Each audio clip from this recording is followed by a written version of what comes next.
நேயர்களே வணக்கம்.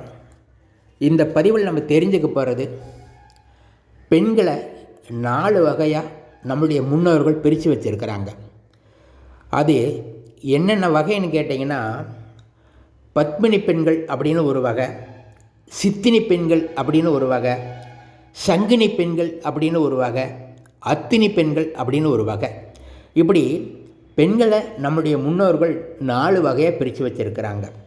இந்த முதல் வகையான பத்மினி பெண் எப்படிப்பட்டவங்களாக இருப்பாங்கன்னு பார்த்தீங்கன்னா, கற்பு நெறி தவறாதவங்க, கணவன்கிட்ட நல்ல அன்பு பாசம் உள்ளவங்க. அது மட்டும் இல்லாமல் இவங்களுக்கு தெய்வ பக்தி அதிகமாக இருக்கும். இவங்களுடைய குரல் கேட்டிங்கன்னா ரொம்ப இனிமையாக இருக்கும்.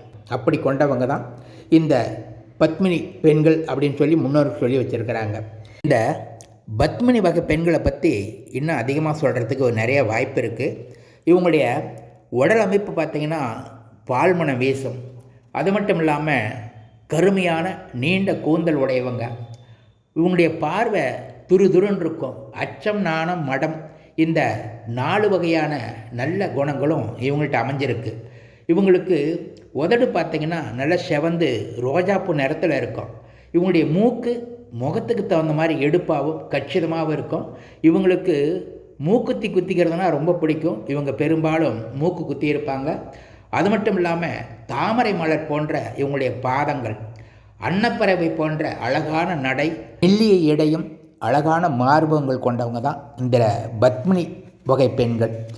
அது மட்டும் இல்லாமல் இவங்களுக்கு பூ வச்சுக்கிறதுனா ரொம்ப விருப்பம். வாசனை திரவியங்கள் பூசிக்கிறதுனும் இவங்களுக்கு நல்ல ஆர்வம். மஞ்சள் பூசிக்கிறதுனா இவங்களுக்கு ரொம்ப சந்தோஷம். இவங்க புகுந்த வீடாக இருந்தாலும் சரி, இல்லை பிறந்த வீடாக இருந்தாலும் சரி, இவங்க இருக்கிற இடம் லட்சுமி கடாட்சத்துடன் காட்சியளிக்கக்கூடிய ஒரு அருமையான ஒரு பெண்கள்னு சொல்லலாம்.